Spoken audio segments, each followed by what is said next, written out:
There's a new movie out about the atom bomb, but what are the lessons from the history of that time? Big sports events seem to be increasingly becoming unsustainable. Why is this so? We'll be looking at these stories on today's episode of Daily Debrief.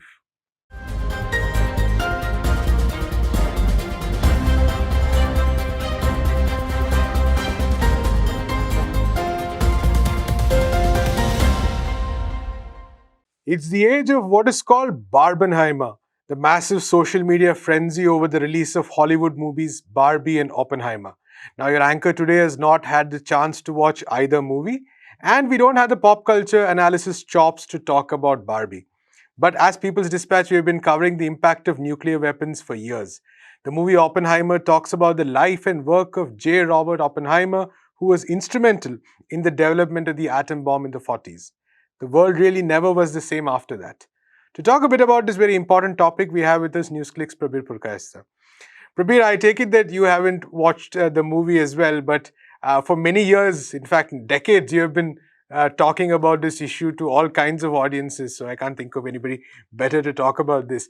But let's maybe take a look at that time period in history, which is also what the movie does. And according to reviews, it does it pretty decently.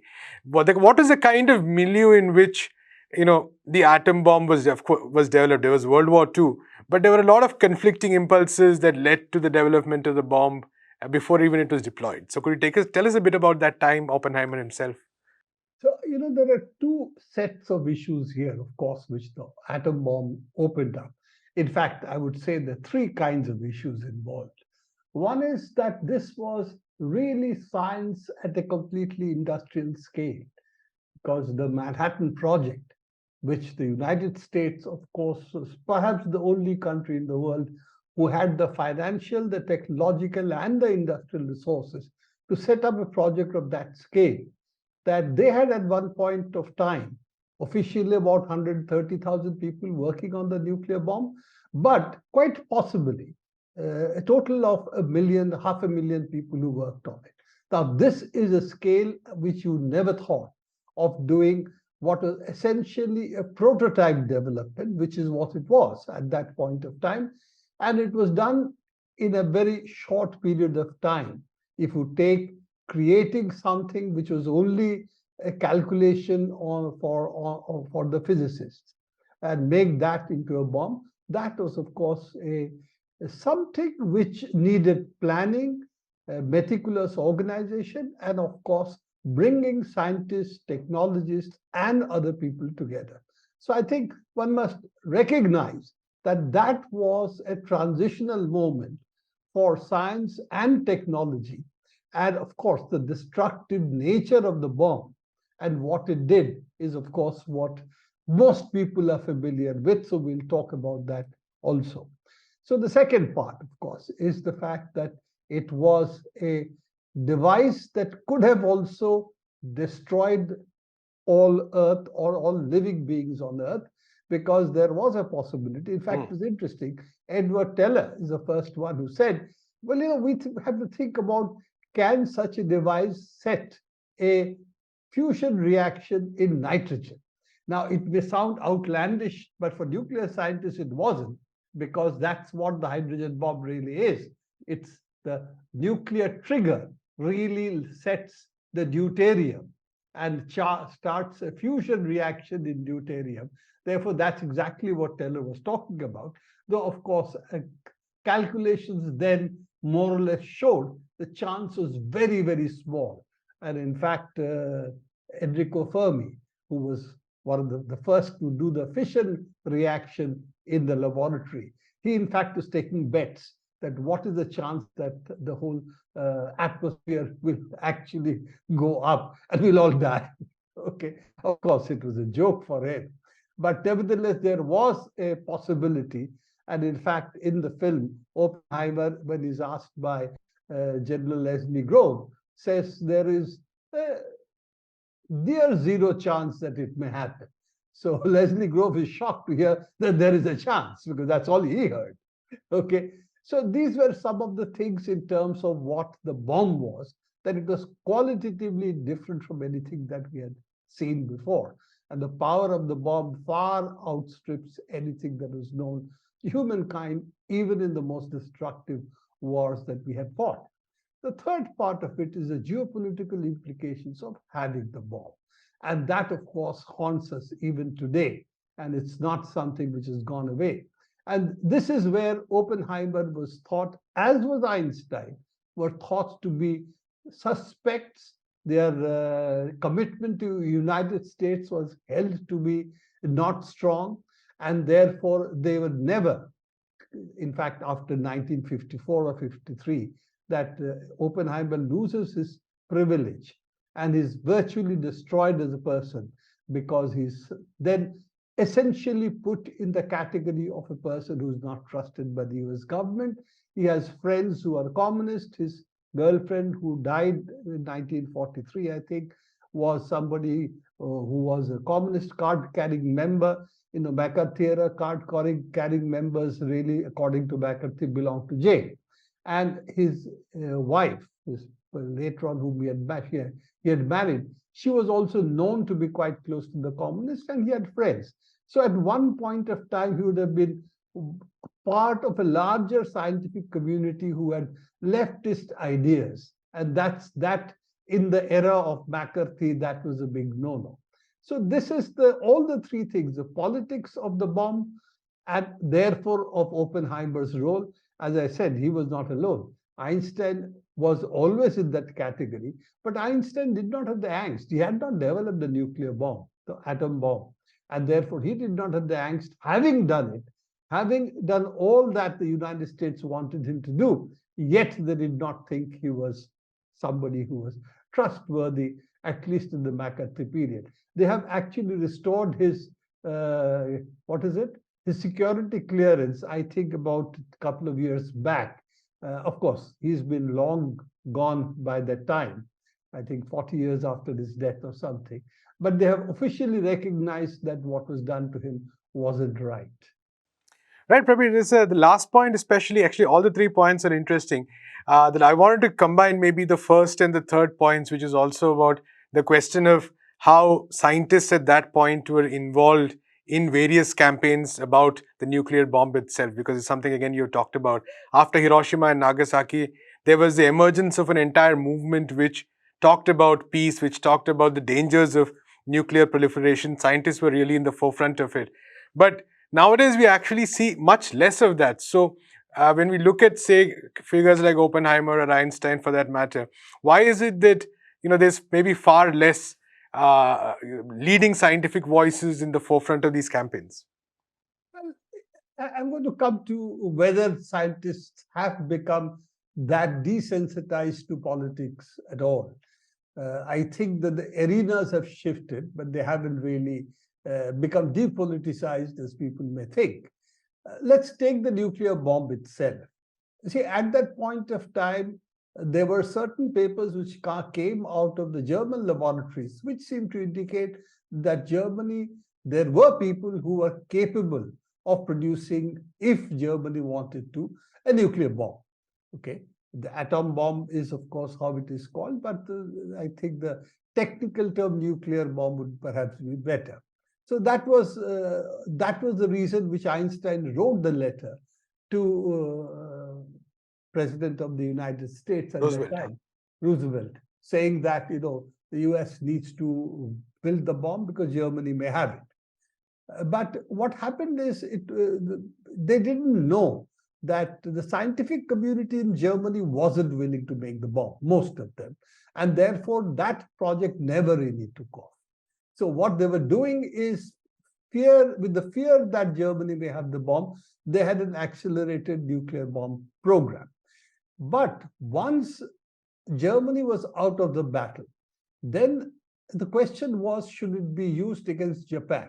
And here's a huge issue that took place. Unfortunately, Roosevelt had died, and President Truman, who took over, wanted to use this as basically what has been called as the first act of the Cold War, that tell the Soviet Union that we now have this terrible weapon, and if you don't kowtow to us, then we can take care of you, we'll destroy you. And therefore, between 45 and 49, the crux of the political issue was that the US had the bomb and Soviet Union did not. Therefore, the post-war world, that is something US could fashion in its own interest with its allies, Great Britain and other allies that it had. So this whole transition was really 4 years. And that was the reason for dropping the bomb. Now, that is something the scientific community, including Oppenheimer, was very upset about because they thought that there was no need to drop a bomb on Japan. You know, the number of people who died in Hiroshima and Nagasaki is more than 200,000. You know, it's probably less than what number of people who died in Tokyo's firebombing. So the scale of death was also not that light in other attacks that were taking place. But at that point, Japan's surrender was based on whether the emperor would be put on trial or not, declared a war criminal, put on trial. That's all that Japan was really looking for in terms of negotiations. They did not want to surrender without that guarantee. And after the nuclear bomb, that was not as big an issue as it is made out to be. And this whole the argument that 1 million Americans should have died is a figure that those who wrote the document, which says the Stimson's document, in fact, they say this is a figure we pulled out of the top of our head. This is no calculations for this. But the real issue was Soviet Union had entered the war against Japan, and they were worried that if Japan surrenders or doesn't surrender, then the Soviet army would take over Japan like they had taken over most of Germany at that point of time, at least half, if not more, of Germany. So that was their fear, and therefore the need for the bomb. So it has been called that this is the first act of the Cold War, not the last act of the Second World War. So this is the other part of it. And that is why the scientific community, Leo Szilard is one of the key figures, but a whole bunch of others were there. So who got together, Einstein and Russell had a statement which ultimately led to a statement against the bomb. So all this, the nuclear physicists, after having created the bomb, became the most passionate defenders of peace. And they wanted that either nobody has the bomb or it should be something which should be jointly done. And in 4 years, whatever they were saying came true because Soviet Union also had the bomb. And therefore, this so-called edge that the United States had, that was gone. Absolutely. Praveen, in this context, of course, like you said, the 4 year gap was there. After that, there was some amount of parity. And then, we see that over the years, what happened is there were attempts at actually reducing proliferation, various agreements that were signed. But to also bring all these to the current day, when we are now talking about a time when the threat of nuclear annihilation is considered the highest in decades, maybe since the peak of the Cold War. So, what has also, in some senses, changed from the time when serious talks were held about reducing the risk, and politicians on both sides actually held those discussions, whereas now it seems like there is very little happening in that space. The argument is that we have normalized nuclear weapons. So we feel now that even if countries have nuclear weapons, they won't be used. And therefore, it's all right to have nuclear weapons. There's no risk. What it doesn't have really is an understanding that if both sides have nuclear weapons, as Russia and the NATO has, then all it needs is one mistake for a trigger to be pressed and to have nuclear annihilation. Now, that's also the situation between India and Pakistan, for example. And we have even less reaction time between the two countries. At least Russia and the United States are pretty far apart. So they get a minute or so. Okay, we don't get even that. It's really seconds. And then, of course, there are, as we know today, not just 4 or 5 countries, there are more. There is now North Korea. There is, of course, Israel, a known nuclear power who does not declare that it has nuclear weapons. So we have more nuclear weaponry being in the offing, if not already there. And we know that any country that wants to make nuclear weapons today, it's not that difficult technologically. Therefore, Question is how to make it something that people don't use is not the issue. How to let actually nuclear weapons not be there, that is still the key task. Otherwise, one small mistake, and we have in times of tensions, for instance, in the Cuban Missile Crisis, both sides came very close to pressing the nuclear trigger. And those are the kind of threats that we still have. And I think, therefore, it is not the scientists' duty anymore, because at that point of time, the people did not know. Therefore, the scientific community played a major role in educating the people. Today, everybody knows the risk of nuclear weapons, Right. and therefore, what do we do? I think it's no longer the social responsibility of the scientists, which they felt they had in the 40s and early 50s. I think it's today the social responsibility of all the people to see that nuclear weapons are considered something which is illegitimate, countries should not have, and all countries who have it should get rid of it through an international agreement. Absolutely. Thank you so much, Prabir. We've, of course, not reviewed the movie, but we've definitely reviewed the history behind it, a very important history, I think, which people need to be aware of all the time, and there needs to be a lot more work done on that. In our next story, the Australian state of Victoria will not be holding the Commonwealth Games in 2026. Now, this is apparently due to the rising cost for the Games. At People's Dispatch, we have often talked about how big sports events are increasingly becoming unaffordable for cities. In fact, many sports events are now being held by multiple countries. We go to Siddhant Thane to see what future mega events have. So, Siddhant, announcement by Victoria ahead for the Games are in 2026. That's quite some time away.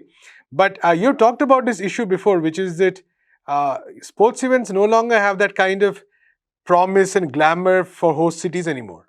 Yeah, Prashant, in a lot of ways, I think, particularly where, I think governments have been sort of under pressure uh, and surrounded by sort of years and years of non-spending or this kind of public expenditure. There is an atmosphere where the public also demands greater kind of sticking to budgets and things like that when it comes to sporting spectacles. And the Commonwealth Games is one that I think has to be looked at particularly carefully because, like you pointed out, we've talked about this quite often. It is, of course, a legacy of the British colonial past. But beyond that, it's come down to basically three or four countries: Australia, Canada, India, and the United Kingdom, who are actually hosting these games. So it was in Australia in 2018, and then it went to England, and then it's back in Australia, and then India will come in, and it's just these countries that keep hosting it. In a way, I suppose the smaller countries would feel hard done by this because for their athletes, the Commonwealth Games does present a sort of opportunity, to compete internationally, but without having to face uh, the the different level of competition. Like, not everyone can make it to the Olympics, for example. But for the rest, I mean, the debate for us who are looking at it from another country's perspective needs to be perhaps whether some of the better off Commonwealth countries need to take on more of the load of actually hosting these games so that the rest of this organization can have some relevance. Maybe that's an argument to be made. But as far as the expenditure is concerned, and this happens at every game, so I'm not even sure how these budgets get drawn up. Because just like you're saying, this is in 2026 already. The Premier of Australia, Dan Andrews, saying that the budget is shot up from 2.5 billion or so Australian dollars to well over 7 billion Australian dollars. And I don't think they have the kind of leeway to spend that much, particularly for a Labour government which has kind of been there for a while. And the people of Victoria also in a poll held just 2 days after this decision was announced, overwhelmingly saying the support for Labour has gone up by as many as 8.5 points, according to that poll. So this is something that at least the citizens of Victoria seem to be supporting in a majority, and indicates the kind of opposition that many big cities have, that Tokyo had when hosting the last Olympic Games, that we see coming up in Paris ahead of 2024. And so yeah, increasingly how these games will be held, the kind of formats, the kind of time period over which they are held, and also the kind of revenue sharing between the organizations who supposedly conduct these games and the states or the cities that host the games. That needs to be seriously looked at once again. And that's why probably partners like Victoria can pull out, because contract can't be so one-sided that they are bound to it, to the end, irrespective of the kind of consequences that their own voters might face. Absolutely, Siddharth. So just to go back, I mean, you mentioned a very important point, which is that this is not just Victoria. Like Tokyo had the same problem, Paris had the same problem, and I believe there's a long history. Athens had a very similar problem as well when it had its own big events. So could you tell us what is at the heart of the issue here? Because governments often say that when a big sports event comes, it's great for the city's economy, the country's economy, but that doesn't really happen, is it? No, absolutely not, Prashant. In fact, a lot of the times the long-term damage done by these events is much greater than the actual benefit, whatever that might be. Of course, they are mega infrastructure projects, so in the short run, they are hugely beneficial. But again, we have to look at who the benefits of these events goes to. So in 2023, there are not many governments around the world which sort of execute these construction projects themselves. They are outsourced to mega corporations who are then making those multi-billion-dollar contracts on the construction of stadia, et cetera, et cetera. I can speak from my own city's perspective, New Delhi, which hosted the Commonwealth Games in 2010, and developed massive amounts of infrastructure to support that event. A lot of that infrastructure, because of disuse over so many years, is now laid waste, uh, because the staffing levels are not kept up. At the time when the games were held, the sports budget of India was increased almost 100 times to match some of the training costs, to make sure we won that 100 medals, which was our best performance at the games, and also to make sure that these venues presented a picture of India that is not necessarily a real picture. But immediately after, you find that maintenance staff particularly is cut down, it's contractualized.